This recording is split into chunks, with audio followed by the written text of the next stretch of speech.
Hannah knew that keeping the small, carved wooden bird was a risk. If her dad found it, the silence in the house would be deafening, heavier than any shouting. It was just a piece of cedar, smoothed by rough hands.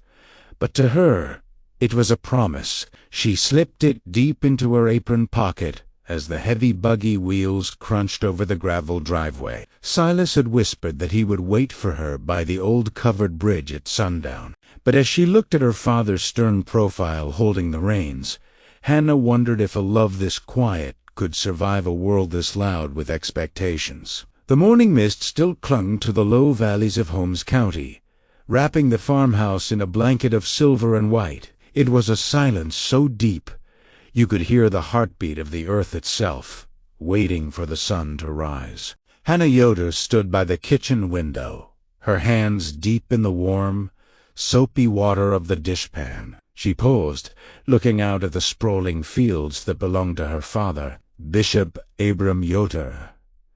Everything in her life was like those fields, straight rows, clearly defined boundaries, and a harvest that was expected to be bountiful and perfect. Hannah was 20 years old, with eyes the color of the late autumn sky and a spirit that was gentle, though often hidden beneath her stiff black bonnet. She was the bishop's daughter, a title that carried more weight than any heavy bucket of milk she ever hauled from the barn.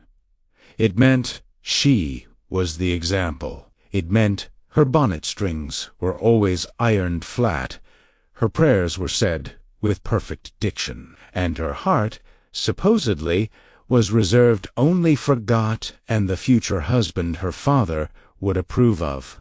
But that morning, the rhythm of the farm was interrupted by the sound of a wagon rattling down the lane, much too fast. It wasn't one of their own buggies. It was an open wagon, piled high with lumber. The driver pulled on the reins, bringing the horses to a halt near the barn where Hannah's father was inspecting a fence. Hannah wiped her hands on her apron and stepped onto the porch. The young man on the wagon jumped down. He was tall, with shoulders broadened by hard labor, and he wore a straw hat that had seen better days. It was Silas Troyer. The Troyer name was whispered about in the community, but not in the way the Yoder name was. Silas's older brother had left the faith, turning his back on the Amish life to live among the Englishers in the city. His father had passed away years ago, leaving Silas to manage a struggling farm and a reputation he hadn't earned. He was seen as wild by association, a young man with too much fire in his eyes and too little guidance. Hannah watched from the safety of the porch. She saw Silas speaking to her father. He was gesturing to the lumber, likely offering a trade or a sale. Her father, Bishop Abram, stood with his arms crossed, his posture rigid. He shook his head. Silas took a step back, removing his hat out of respect, revealing hair the color of wheat. He looked defeated, but then, for a fleeting second, he looked up toward the house. His eyes met Hannah's. It wasn't a leering look, nor was it bold. It was a look of profound sadness and gentle recognition. In that brief moment, across the dusty yard, something invisible pulled tight between them. It was the first crack in the perfect stained glass of Hannah's life. She didn't look away as quickly as she should have. Silas nodded. Just once, barely perceptible, before climbing back onto his wagon. "Stay away from the Troyer boy," her mother's voice came from behind her, startling Hannah. Amange Sarah was wiping the table, her face unreadable. "He has a restless spirit, Hannah, like a colt that refuses the harness. Trouble follows that family." "He was only selling wood, Mongum," Hannah said softly, turning back to the sink. "Woodburns, Hannah," her mother replied, her voice dropping to a whisper, "and so do hearts that wander where they do not belong." 2 weeks later, the community gathered for a Sunday singing at the Miller farm. The barn was swept clean, filled with the warm glow of lanterns and the hum of young voices harmonizing in German. It was the one time of the week when the strict rules relaxed just enough for the young people to mingle. Hannah sat on a bench near the back, her hands folded in her lap. She was singing, her voice a clear soprano that floated above the deeper tenors. But her mind was drifting. She felt a presence before she saw him. Silas was standing near the large barn doors, lingering in the shadows. He hadn't joined the main circle.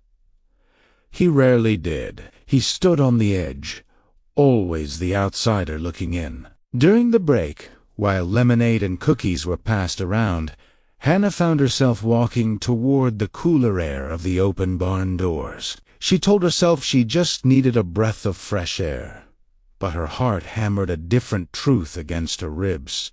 The hymn was beautiful. A deep voice, said unatturned. Silas was leaning against a wooden post, a cup of lemonade in his hand. Up close, he looked tired. There was sawdust on his Sunday coat, a sign that he had been working even when he shouldn't have been. "Thank you, Silas," she said, using his name for the first time. It felt strange on her tongue, heavy and sweet. "You did not sing." "I am not much for singing these days," Silas admitted, looking out at the moonlit fields. "My voice feels rusty, like an old hinge." Hannah smiled. A small, shy thing. Even a rusty hinge is useful if it opens the right door. Silas looked at her then, really looked at her, and the guarded expression in his eyes softened. "You are kind, Hannah Yoder. Kinder than people say a bishop's daughter has to be, and you are not as wild as they say a Troyer is," she countered, surprised by her own boldness. Silas chuckled, a low, warm sound. He reached into his pocket and pulled out a small object. "I made something. I was going to sell it, but it didn't feel right to sell." He held out his hand. Sitting in his palm was a small bird carved from cedar wood. It was exquisite. The wings were spread as if in mid-flight, every feather detailed with painstaking care. It was smote, polished to a shine. "Take it!" he whispered. "I cannot," Hannah breathed, looking around to see if anyone was watching. "Silas, if my dad sees... ...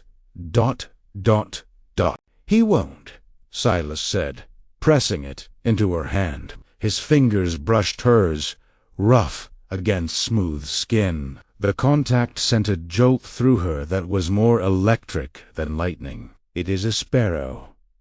It does not worry about the harvest or the winter. It just flies.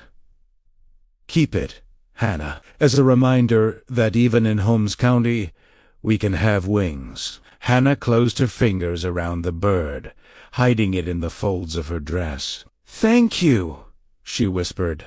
They stood there for only a minute longer, saying nothing, but in that silence a covenant was made. It was a promise to understand each other in a world that demanded they stay apart. Summer turned to autumn. The leaves on the maples turned to fire and gold, and the air grew crisp with the scent of wood smoke and drying tobacco. Hannah and Silas had not been seen together publicly, but the connection grew in the shadows.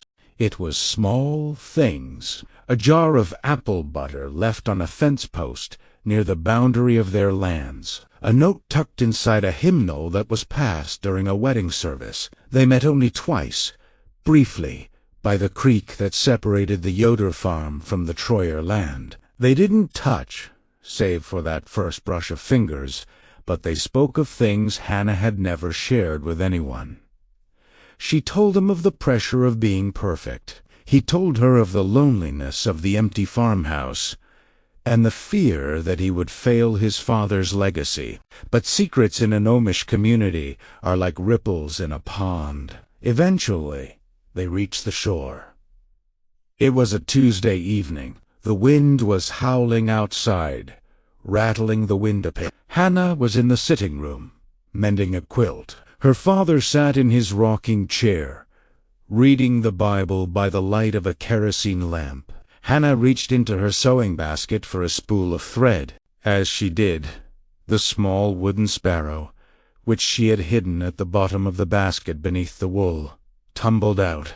It skittered across the wooden floor, making a hollow clack-clack-clack sound before coming to rest at the feet of the bishop. The room went silent. The ticking of the grandfather clock seemed to stop. Bishop Abram lowered his Bible. He stared at the bird. Slowly, he bent down and picked it up. He turned it over in his large, calloused hands. He ran his thumb over the wing. He knew the specific, delicate style of carving. He had seen Silas's father carve like this years ago. "Hannah," he said. His voice wasn't loud. It was terrifyingly calm. "Yes, dead." Hannah's voice trembled. She didn't look up from her quilt, her needle frozen in midair. "Where did you get this?" I found it." "You lie," Abram said, placing the bird on the table. "Lying is a sin, Hannah, but disobedience is the root of it. This is Troyer work." "Silas Troyer." Hannah looked up, tears welling in her eyes. "He is good, dead. He is not what you think. He works hard. He has a kind heart. He is unequally yoked." Abram's voice rose, the thunder finally breaking. "His family is broken. His brother is in the world. Silas walks on the edge of the ordnung. And you are the daughter of a bishop. You are to set the standard, not lower yourself to sneak around with a boy who has no standing. He has faith." Hannah cried out, standing up. "He listens to me. He sees me dead. Not just the bonnet, but me." Abram stood, his shadow stretching long across the wall. "You will not see him again. You will not speak to him. If he comes to this farm, I will run him off. And if you go to him, you choose him over this family, over your faith. Do you understand?" Hannah sobbed, her face buried in her hands. "I understand." Abram took the wooden bird. He walked to the wood stove, opened the iron door, and threw the bird into the fire. Hannah gasped, rushing forward. But it was too late. The dry cedar caught instantly. She watched the wings turn to ash, her heart crumbling with them. The weeks that followed were gray and lifeless. Winter arrived early, blanketing Holmes County in deep snow. Hannah went about her chores like a ghost. She milked the cows, she baked the bread, she sat in church, but the light was gone from her eyes. She saw Silas once, from a distance, at the general store in town. He looked thinner.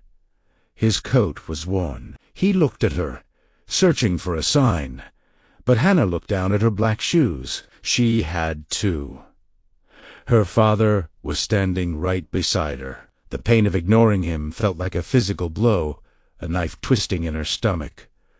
Word got around that Silas was planning to leave. People whispered that he was selling his livestock, that he was going to join his brother in Cleveland. Why stay in a place where he was judged? Why stay where the woman he loved looked through him? Hannah heard the rumors in the quilting circle. Her heart panicked. If he leaves, she thought, he leaves forever. He will become he will drive a car, wear zipper clothes, and forget the girl in the bonnet who loved a wooden bird. One evening, a blizzard struck. It was a true whiteout, the kind that erased the world. The wind screamed like a banshee. Hannah was in the kitchen when the door burst open. It wasn't her father. It was a neighbor, Amos, breathless and covered in snow. "Bishop Abram!" Amos shouted, Is he here?" "No," Hannah's mother said, clutching her chest. "He took the buggy to check on the widow Miller an hour ago. He should be back." "The bridge!" Amos gasped. "The old covered bridge over the creek.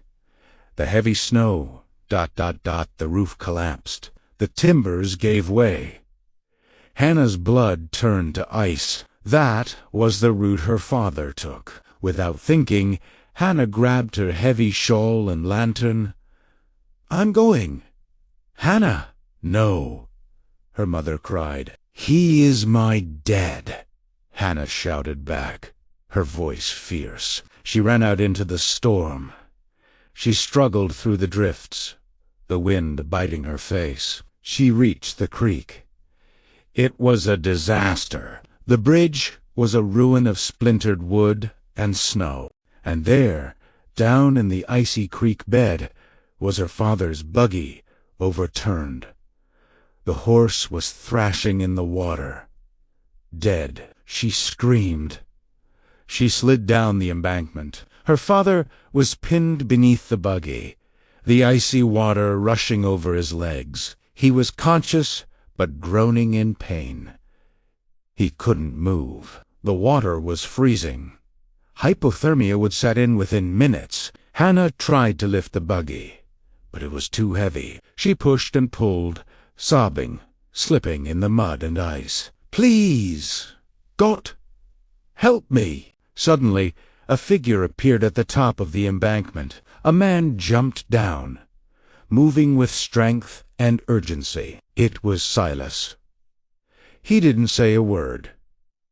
He didn't look at Hannah. He waded into the freezing water. The ice breaking around his waist, he jammed his shoulder under the wheel of the buggy. On the count of 3, "Hannah, pull him!" Silas roared over the wind. 1, 2, 3. Silas heaved with a primal yell, the veins in his neck bulging. The buggy lifted just enough. Hannah grabbed her father by the coat and dragged him free onto the snowy bank. Silas let the buggy crash back down. He collapsed into the water for a second, gasping, before dragging himself out. He was shivering violently, his lips already turning blue. They got the bishop back to the farmhouse. The doctor was summoned. It was a broken leg and severe exposure, but he would live. Silas refused to come inside at first, standing on the porch, shivering. But Hannah's mother, seeing who had saved her husband, opened the door wide. "Get in here, Silas Troyer, before you freeze to death." They sat him by the fire. Hannah wrapped a quilt around his shoulders, the same quilt she had been mending the night. The bird was burned. She handed him hot coffee. Their hands touched. This time, there was no electric shock, just a deep, steady warmth. Bishop Abram lay on the bed in the main room. He was pale. His leg splinted. He looked at Silas, who was dripping wet by the fire. "Silas!" the bishop rasped. Silas stood up, lowering his head. "Bishop, you were leaving?" Abram said softly. "I heard you were selling your herd." "I was thinking on it," Silas admitted. "There didn't seem to be much here for me anymore." Abram looked at Hannah, who was standing next to Silas, her hand hovering near his shoulder, protective and defiant. Then he looked back at the young man who had jumped into freezing water to save the man who had despised him. "A man who risks his life for his enemy," Abram said slowly, "is a man who understands the Scripture better than some who preach it." The room was silent, save for the crackling fire. "I burned the bird," Abram said, his voice thick with regret. "But I cannot burn the truth." "You are a good man, Silas Troyer." Silas looked up, hope dawning in his eyes. "Do not go to Cleveland," Abram whispered, closing his eyes. "We need good woodworkers here. And perhaps Hannah needs help with the chores while my leg heals." It wasn't a blessing for marriage. Not yet. That would take time. But it was an open door. Hannah looked at Silas, tears streaming down her face. Silas smiled, a real smile this time, and reached out to take her hand. Right there in the living room, in front of her mother and the bishop, he held her hand tight. 5 years later, the summer sun is setting over the Troyer farm, which is no longer struggling. The barn has been painted. The fences are straight. On day porch, a little boy, barely 3 years old, is playing with a toy. It isn't a plastic truck from the store. It is a wooden horse, carved with exquisite detail. Hannah sits on the porch swing, snapping beans into a bowl. She looks out toward the workshop. Silas is there, sanding a new rocking chair. He looks up, wipes his brow, and waves at her. Hannah waves back. She reaches into her apron pocket. She doesn't need to, but she likes to feel it there. It's a new carving Silas made for her on their wedding day. A phoenix rising from the ashes. She watches her son play, watches her husband work, and breathes in the sweet, simple air of the life she chose. It wasn't the easy path, but as the sun dips below the horizon, painting the sky in violet and rose, Hannah knows it was the only path worth walking. The screen fades to black as the sound of a buggy rolling down the lane echoes gently into silence.